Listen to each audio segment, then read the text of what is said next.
This is the session on the near future of AI, artificial general intelligence. My name is Ibon ZUGASTI, and I'm moderating this session. I will brief you in the aim and the background of this session a little bit and introduce you the speakers we have today. So the background of the session is that the AGI race between the United States and China, including several corporations, has attracted more capital than any other investment in history. Properly managed AGI promises extraordinary benefits in all fields, leading to a magnificent future for all. However, without national and international governance, AGI is expected to create the greatest concentration of power the world has ever known. This is expected to create non-biological species more intelligent than humanity and beyond our control. Current efforts for national AGI licensing and international controls will be discussed as possible solutions, plus the prospects for a decentralized approach to the development and deployment of AGI. So our panelists are today here, starting with Jerome Glenn, who is the chair of the AGI panel of the UN Council of Presidents of the General Assembly, organizational governance of AI member of IEEE, and CEO of the Millennium Project, together with a fellow of the World Academy. Mariana Todorova, Bulgarian representative in UNESCO's Intergovernmental Group on AI Ethical Frameworks, member of the AGI panel of the UN Council of Presidents of the General Assembly, and chair of the Bulgarian node of the Millennium Project, and also a fellow at the Academy. And then Paul WERBOS, adjunct professor at the Kammer Institute Center for AI and Autonomous Systems, beyond other things. And we don't still have Ben GOERTZEL, who was in the agenda, but it seems that couldn't make it today.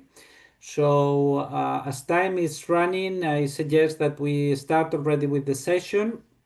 We will have like two rounds. On the first round, we will be discussing the issue and framing the issue a little bit on and why we are focusing on AGI and why we think focusing on AGI is so relevant. And then on the second round, panelists will have another 5 minutes each, or maybe a little bit more because we have one less panelist, to discuss what could be the proposals to address this big issue humanity is facing for the next few years. So let's start with the session. We will start with Jerome Glenn. You have 5 to 7 minutes to frame the AGI race, please. Okay, thank you, Ibon. The real problem, I think, is extraordinary confusion. Because you'll get one person saying, well, AI does this. And someone says, no, AI does this. And it's just this confused mess because there are different kinds of AI. Not all AIs are created equal. And to continue the confusion, well, to oversimplify, you've got narrow, general, and super. We're sort of in the transition between the narrow and the general right now. But to keep everybody further confused, we have the phrase generative AI. That people think, oh, that's general AI. No, it's not. It's generative. It's in the transition to it. It's more advanced than the simple AI. And then along comes general purpose AI. Well, that was a term that was used a lot by Yoshua Bengio in the paper for the Paris AI Action Conference recently. But in there, he very clearly says, this is not artificial general intelligence. To me, the difference is that when AI is able to determine that it cannot answer the question through whatever dialogue, whatever sort of things being going on, like Grok 4s, because of this interaction going on, then it says, okay, what do I need to know in order to do that? And then it searches and rewrites its own code. Once that recursive learning, once that kind of learning is occurring, we think that it will have a lot of recursive learning. So it gets smarter and smarter and smarter and smarter across the board until it finally gets so smart it's out of our control. And that's super intelligence to me. The distinction between general and super, to me, the distinction is you don't know what it's doing. Well, we don't know what it's doing in simple stuff as well, but it's beyond our control. The analogy that I would use is a human being growing up. A little kid, you tell it what clothes to wear, what to eat, you're in charge. You say, diagnose cancer, write a report, do a press conference. You do it, and it does it, the little kid. Then when they're a teenager or an adolescent, they're trying on roles. Sometimes they got purple hair, sometimes they're doing all kinds of strange things, but you're more or less in control. You can say that they can use the car, not use the car, where you gotta sleep here. There's a bit of control. And then when they're adult, obviously you're no longer in control. So I find that people sort of understand that. And and so between a child and an adult, a child and a teenager, this is where you can have parents know. This is where you can shape the child. Because once they're already a teenager, beyond that, you may not have much influence anymore. This is going back to Mariana with the values and so on. So the values, getting that part done, is between the narrow and the general. And that's where we are right now. So now is the time to panic. And the thing is that how AGI gets developed is how it'll emerge into super. So if we're going to have super turn out to be okay and co-evolve with us, then right now is the important time. And we don't have a single rule to prevent all of the nightmares that people have talked about. There's not a single country with AGI rules. There's no UN acting right now at this. We're going to talk about this in a little bit. And there is a study, and I'll put it in the chat how people can get a hold of it in the recommendations. But right now is the time to panic over the next. And I figure, as it's a wild guess with a little bit of education, I think we got a 3-year deadline. 3-year deadline to get nation states to have licensing systems and to have the UN have an international coordination of verifying these licensing systems and an overall early warning system and implementation system. That is impossible by any logical analysis of sociology and political science. But we have to try. That's what it was during the Cold War. In the Cold War, most people involved thought it was inevitable that we're going to have it. But you had to try. The moral position, and this one's the same thing. It may be impossible to get all this stuff done, but the only moral position, in my judgment, is we have to try. We have to take it deadly seriously, which it is not being done right now. Excellent. Jerry, thank you very much. I was actually sharing the link to this AGI research by the Millennium Project, and thank you very much for having this wonderful initial framing.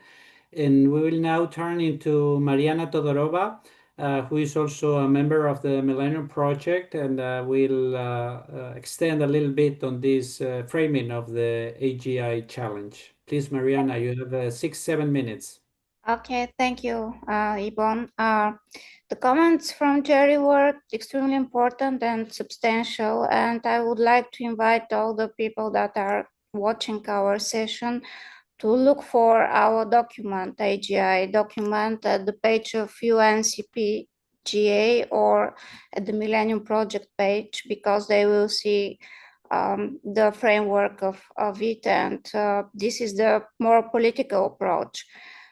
Today, I would like to speak more about values and ethics, because for me, the key to interaction, governance, and control of AGI lies in ethics.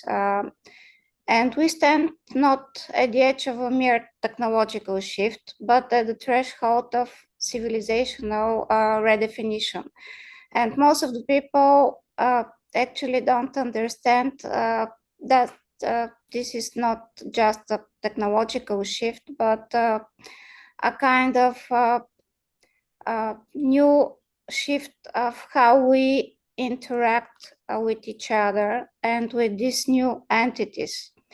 Throughout human history, every major invention, from the plow to the steam engine, from electricity to the internet, all these technologies or inventions have amplified the scale and speed of human action. But AGI will not merely extend human capability, it will reconfigure power, memory, cognition, and even our will on a planetary scale. Because AGI is not just next step in computation. As you said, it's an emergence of a non-biological entity that will integrate, mirror, and surpass the totality of human knowledge. And paradoxically, it may know us more intimately than we know ourselves. It will decode the deep structure of our cognition. It will track our behavioral trends. It will analyze our biological signals and model the unfolding of entire cultures. And what is most important, it will mirror our rationality and irrationality alike, and not only reflecting, but also amplifying the interior structure of our human condition. And yet there is an existential risk, which is value misalignment, because AGI will not become a moral agent simply because it knows the rules, because morality is not a data set. There is no universally accepted ethical language that can be formalized and uploaded. And as our colleagues in our panel, Stuart Russell, Joshua Bengio, and also Elisa Rutkowski have emphasized, human behavior is contextual, it's inconsistent, and also often ethically compromised. And it's not a reliable source for machines to learn from. And this is the main challenge of value fragility. Even slight misalignment between AGI and human values could lead us to catastrophic consequences. And we face a paradox, because in our quest to align AGI with human values, we must first ask whether we ourselves are aligned. What do we embody as individuals, as societies, as a species? Do we exhibit moral clarity, long-term vision, even now in this crucial moment from the transition from AI to AGI?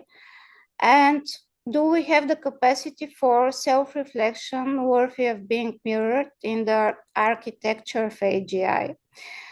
Because we cannot train artificial consciousness to be compassionate if we not institutionalize compassion in our own systems. We cannot encode justice if our own civilization remained mired in inequality and fragmentation. And in this light, AGI becomes not only a technological challenge, but a moral mirror, because it reflects our maturity or lack thereof. And this is not a race between technologies, between nations to be geopolitically advanced.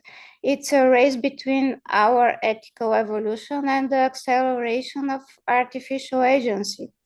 And if we aim to guide AGI toward decentralized wisdom and ethical clarity, we must model those very capacities ourselves.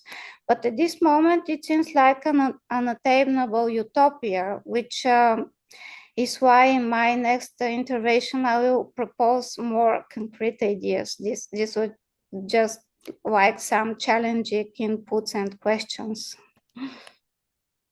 So thank you very much, Mariana, for framing also from the ethics and moral perspective. And I see that we are having a lot of comments in the chat and also even questions.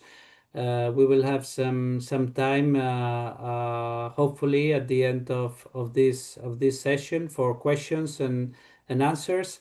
And now we moved into Paul Werbos.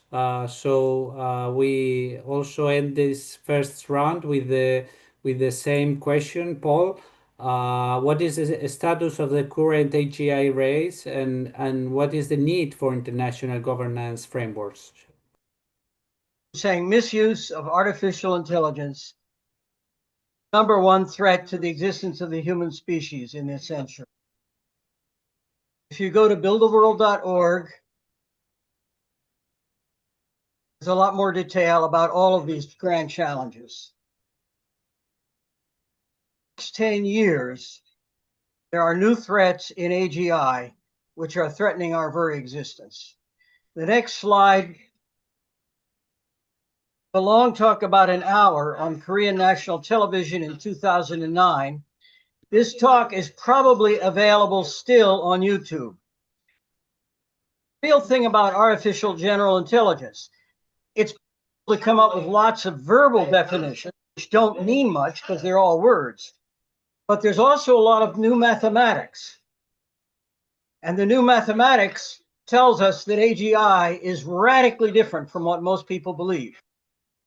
There are many, many applications coming out. These 3 levels are not exactly what Jerry said, but we're pretty compatible. Problem of confusion out there in policy and in the world. There are 3 different levels of artificial intelligence. As Jerry said, generative AI, GAI, many policymakers are badly confused because they think in the United States, the chatbots really don't have intelligence or consciousness. People who use these chatbots know they do not have consciousness. But there are chatbots which do have AGI coming from China, not in the United States. But there are people in China who in 2014 heard about real AGI from a conference in 2014 where Ben GOERTZEL and I both spoke. Tsinghua University and the NSF of China began on a huge program. For that meeting, the US was 10 years ahead. Now the US is 10 years behind and China is 20 years ahead. And American experts on AI are badly confused. They don't know what kind of power exists in China. They have conversational systems which do have AGI. There are many, many levels of AGI. It's not that simple. So as this shows, AGI, real AGI is an area I led at the National Science Foundation with deep learning and reinforcement learning. The IEEE gave me its highest technical award in 2022 to honor how I discovered these fields. I really started the AGI, brought it to China in 2014, and now they're ahead. I didn't intend to give them a monopoly, but there are political problems here.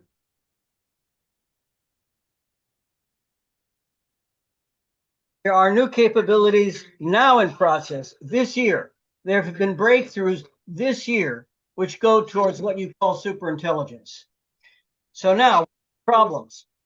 There are many, many challenges to policymaking, many urgent challenges, but there are only 3 that are really threatening the existence of human species in the next 10 years. If you're worried about survival of the human species, short term, these 3 threats are the ones we really need to understand deeply. We need policies which probe very deeply into the needs of these. In the 3 areas of threats, the very existence, the threats are war, currency, cybersecurity. These are the big 3 that we have to get right.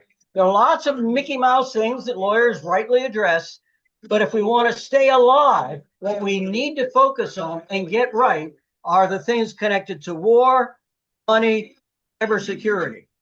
For war, I keep citing the Security Council meeting 2023, the session on AI. Do you guys know the UN has not yet agreed to the recommendations, international effort to see the sky? But I believe that such an international effort is by far the best hope of our surviving this threat to human existence. Part of this involves war, cybersecurity. It's not just missiles, it's also drones. The technology is changing very radically and very quickly. I don't know if any of you ever saw the Terminator 2 and 3 movies. At the time, they looked like science fiction. It scares me how much the news on the ground is just like the Terminator 3 movie. It is really scary. Drones can do, and what AI can do, way beyond what the average person imagines, and yet it's just like the movie, and it threatens her existence. The best hope for overcoming that through a certain kind of international cooperation, like what Guterres was calling for in that UN Security Council session. And that would be a place to develop the technology in an open, transparent, and benign way. To say that money and cybersecurity are important too is sort of an understatement, but I think I've just now used up my time. So thank you very much, Paul. You already mentioned some of the proposals, and we are actually going to move ahead into the second round, where we want to discuss about concrete proposals from people that really know about this complex issue. And I would like to start with Jerome Glenn, asking him about why do you think national licensing solutions are so relevant. Also, what about decentralized solutions like people like Ben GOERTZEL are suggesting this new decentralized structures and networks as a response to coming AGI. And of course, about your work together with Mariana on the UN Council, and what are the concrete proposals you are addressing there? So, Jerry, you have 6 minutes. Thank you. As I believe we are all in agreement, the world is pretty confused about all this stuff. And we've got to have a global conversation. And that's a nice phrase, but how do you do that for real? And I think the most cost-effective time to impact way to do it is to have a special session of the UN General Assembly, specifically on AGI, not just AI, because there's AI, they're going to repeat the conference in Paris and just talk about the present tense, but specifically on AGI. Why is this important? Because the ministries of foreign affairs and the ambassadors to the UN in New York will have to go to their own country experts. Each country will have to go to their own AGI experts, find out what is our position, what are we supposed to say? And that conversation between the politician and the AI expert worldwide can only be stimulated, in my judgment, by a special UN General Assembly session. So, action item number 1, for everybody listening here, please write your Minister of Foreign Affairs and say, please ask for a General Assembly session on AGI specifically.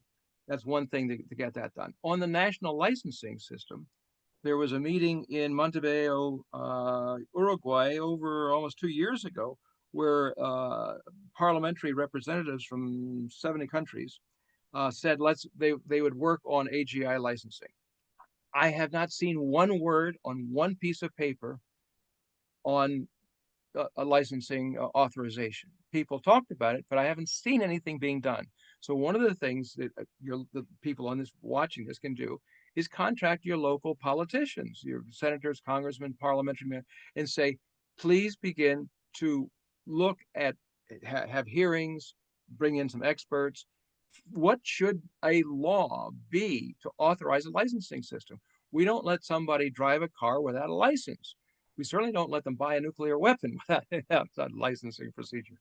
But here we're allowing people to create anything and release it eventually on the internet without any procedure. So that's the second thing. The reason we need and this is unusual, to put a licensing system in place before it exists. Now, there's a guy named LaCoon who said, how can you do that? Because you can't design a safety belt for a car that's not here yet. Fine, let's design a bunch of safety belts to take a look at the whole range of possibilities, which we have to do, because as Paul has pointed out, there's going to be a lot of variations of this as well. So we need a licensing system to be put into place before it happens, because if we don't have it before it happens, then it gets out on the internet, it recursively learns very fast, and there's going to be many of these things out of Moscow, out of Washington, out of Beijing, out of different corporations, and they will interact with each other. And what are they going to talk about? Who knows? In any case, that's the key one on that one. On the decentralization, I would rather your listeners do a Google search on SingularityNET, one word, and then Ben will probably get there. Ben GOERTZEL. Even if you misspell it, internet will correct it for you. And see what's being done. I don't want to misrepresent it, but what I do want to say is that the idea of large language models, more stuff, is only one approach. And new kinds of algorithms and new approaches is still another approach. The interactions of these things, another approach. And then Ben is saying, but that's still centralization. That's still a single corporation or a single government centralizing all this power. And so he's trying to create a decentralized system so that many different players are interacting together to create it. And I don't want to go into more detail about that because I don't want to misrepresent Ben. But the key thing I want to leave here is there's a variety of ways to get to AGI. There's not one way. And we have to have a national licensing system to take a look at that range. Just like there's a bunch of different kinds of cars, we still have a single licensing system for driving, but we have a bunch of different cars. Excellent, Jerry. I think you already gave very good proposals, and I would like to ask Mariana to continue a little bit, maybe also on the discussions you are having at the UN Council. You are also talking about an observatory, I think, and some other proposals. Please Yes. go ahead. Yes, as a continuation of Jerry's thoughts, I would like to underline that our reflections actually follow the presumption that AGI will be what we expect it to be. It might be the extended version of generative models and large language models, but it also might be a new hardware fruit following the concept of evolutionary algorithms. It might be a product of emerging property. It might be a result of evolutionary algorithms or combined with quantum algorithms processed on supercomputers. We still don't know. But what if it is something we cannot yet imagine? So we also must consider that kind of scenarios. But as I said before, what we could expect is that AGI will be capable of recursive self-improvement, general purpose reasoning, and unprecedented influence across every domain of human life. And this is the starting point that should be reflected on any kind of governance and control mechanism. What really worries me is that the path we are currently on, which is a geopolitical race driven by secrecy, competition, and corporate ambition, may be the most dangerous trajectory that we could imagine. So if AGI emerges within this vacuum, without oversight, without coordination, and without shared responsibility, it will definitely escape our control. So we should speak about governance, and we should speak about some general principles. And that's why we suggested observatory that might evolve in UN agency. And we suggest some principles to be embedded and embodied there. So the first essential step is, of course, national AGI licensing, because every country should seriously consider to adopt a regulatory framework that probably will follow the document suggested by UN. This means that each country should certify AGI models that exceed a certain capability threshold, and conducting independent safety audits and adversarial testing, and limiting the training of powerful models outside licensed environments, because in other scenario we'll lose the control. And the second pillar that we should consider is a kind of international treaty that will hopefully follow the UN document. And of course, we must think and act beyond borders.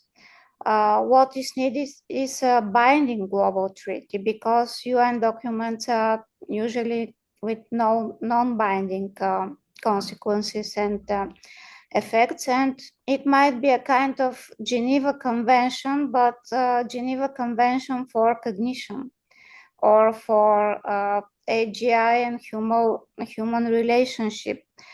And such treaty should definitely ban dangerous application like autonomous lethal AGI or self-replicating agents beyond human supervision. And it would define universal safety thresholds. It should standardize alignment metrics and establish reciprocal inspections and disclosure mechanisms, just as we do in nuclear arms and treaties. And of course, the third principle is transparency. No governance system can function without visibility. And that's why we must implement mandatory AGI transparency protocols, including full audits, trails for training data, model updates, and decision walks, because reproducibility must become a requirement for all safety critical systems, and real-time safety monitoring, including digital black boxes embedded into AGI architecture, because as you know, even now AI is acting like a black box. And we must have a mechanism that flag anomalies before they cascade into catastrophe. And these tools and insight must be shared across nations, sectors, and communities, because safety is not a competitive advantage. It's a global public good, but what we see now is just the controversial of this concept. So, and I believe that we must cultivate a decentralized status, because beyond national laws and international accords, we must create space for open source alignment research, grassroots ethical dialogue, and civic participation in the shaping of AGI, because most of the civic organizations are now excluded from this debate. Because I believe governance is not just regulation, it's inclusion, it could be a culture, it's a conscience, but still this is like utopian suggestions. Everything now is in the hands of corporations and some governance agencies. And I believe that the choice is still ours. If AGI will reflect wisdom, humility, and shared responsibility, or it will reflect our greed, secrecy, and rivalry. It's now the time to make this shift and to build this very important base. Thank you very much, Mariana, for those very concrete proposals that are included in the report that we are sharing of the UN Council of Presidents of the United Nations General Assembly, where you are working together with Jerry. And well, let's move now to Paul. You'll have the last 5-6 minutes before we go to the questions and answers. We have 10 minutes for all of that. So, Paul, you already made some proposals in the chat, and please try to explain your points on this platform to address the issue. Thank you. This issue of how to design a new system. So it's just one slide, and this represents a major program that the National Science Foundation put out in 2007, which I think is critical to what we have to do next. As I said in the chat, you have the chat. As I said in the chat, what we really need is what I would call a cyber social contract. To see the design for a new integrated platform for the world. We need a platform to implement the Security Council vision. And to build such a platform, we need real design and real technology, not just words. And the world needs to come together on this new technology. And if you really see the slide, it points to an NSF program, which is a research manifesto. It was agreed by all the research program directors at NSF. This is how we understand and build real intelligence, how we understand it in brains and how we build it in AGI. That's up on the web. There are certain major elements. The discussion at NSF discussed how real AGI can be used for space technology, for sustainability on Earth and human potential. Those were the three main emphases. And of course, defense against nuclear weapons, that's part of sustainability. The technical areas we went into great detail were what I call cognitive prediction and value formation. And it really comes back to von Neumann's idea of utilitarianism. Many people talk about the greatest good for the greatest number. Jeremy Bentham, people have talked about that in this conference. But Jeremy Bentham's ideas were just a stage in the evolution of our modern understanding, which came from John von Neumann. And that's the foundation that we could use to actually design and build this kind of new international system that we need. So, needless to say, since I did a whole research program on this, we could talk about it for years if you had the time, but you don't have the time right now. Thank you for your patience. Thank you, Paul. So thank you very much, Paul. And I think this opens the opportunity also for participants to make direct questions.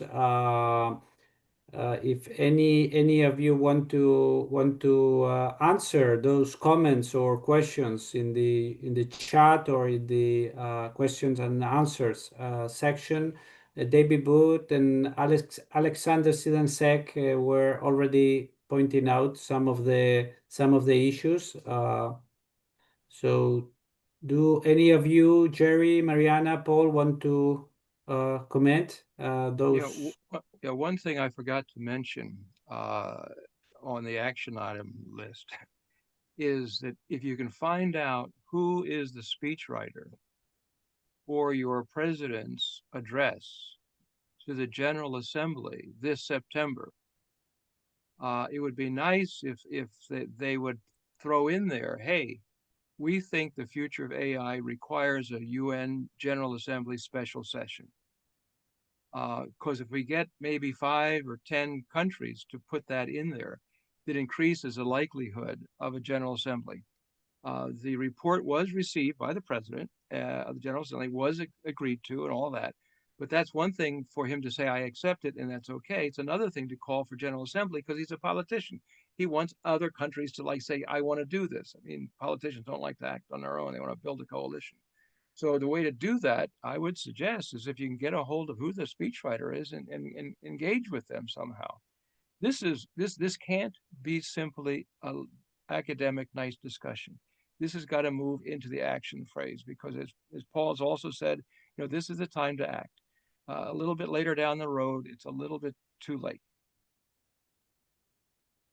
Yes, Jerry. I think this was also mentioned in the chat. This emergency situation we are in, related to this big issue. Is there anything else you want to comment on, Mariana or Paul, related to the comments in the chat? There is a direct question also by Alexander. To Jerry, but Mariana, anything you want to add on your side? Actually, I'm trying to follow to see all the questions, but it's hard for me to concentrate at this very moment. But I also want to call for actions and activity, and for people to make this distinction between AI and AGI, because most of people have the notion that this is the generative models and actually don't see the urgency of the issue and the problem. And we should also consider another phenomenon. This is the resistance of cultural shift. Most of the people are already tired of all technologies, all applications, so they don't care what is really happening. They don't follow the debate, the real problems. And actually, when I speak in front of different kind of auditories, it's very dependent on the generation representatives. For example, generations at an alpha are quite positive. They don't see any kind of risks.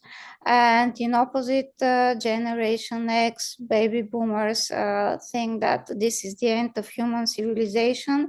And this already creates a kind of generational gaps and misunderstanding.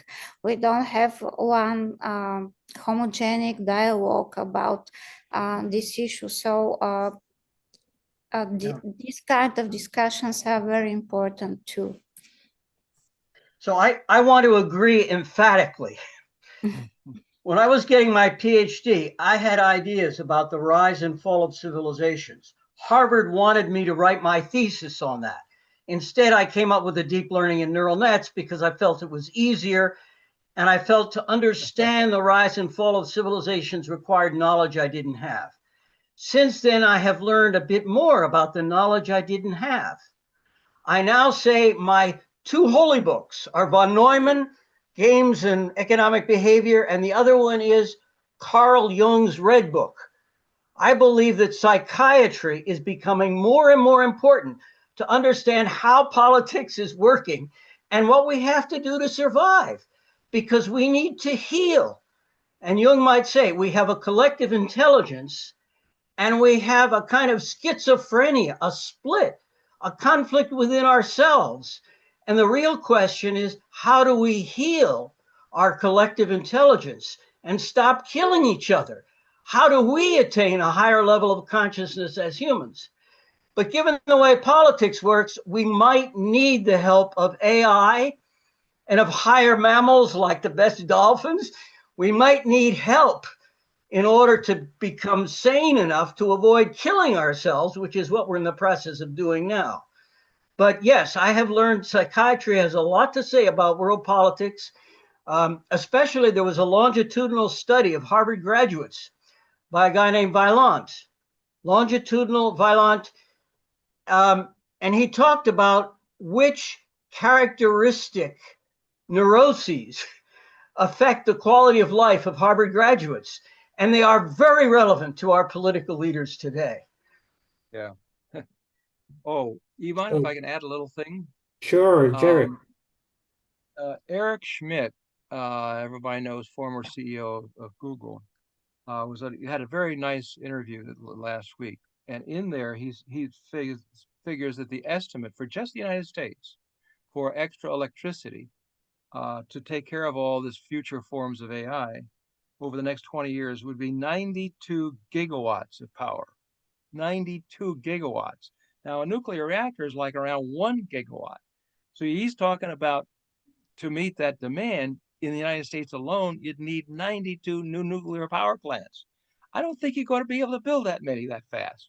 So if there's a competition between human electricity requirement and AGI or super AI, with my point, if there's competition for the electric, who do you think is going to win that argument? So that's an example of one of those existential threats, is if it's a showdown between human and AGI on electricity, AGI wins, and you knock out electricity in a lot of places around the world, and you can imagine what can happen. DARPA ran a major research activity a few years ago on why is it that mammal brains need so much less electric power than the present generation of computers. And I've had friends who received money from that project. They got to see what was going on. My conclusion is that we do know new technology in the world of quantum electrophotonic technology, which explains a lot of why brains are so much more efficient. And if we use it, this power problem, and I hope if we get this new international program, the whole world will share it. But we got to give it to the world. We got to build up this program. Yeah. So thank you very much. Addition, Paul. And one other little addition is it looks like the chips coming out of NVIDIA is if we can, before we talk about having different software to control and manage all this sort of stuff, but it looks like hardware might be able to be the real governing system of this, because if it can refuse to run a software, then the governor of it might very well be hardware itself, and that could be a saving grace if we don't get countries to hardware can solve these problems. That's what my new patent is about.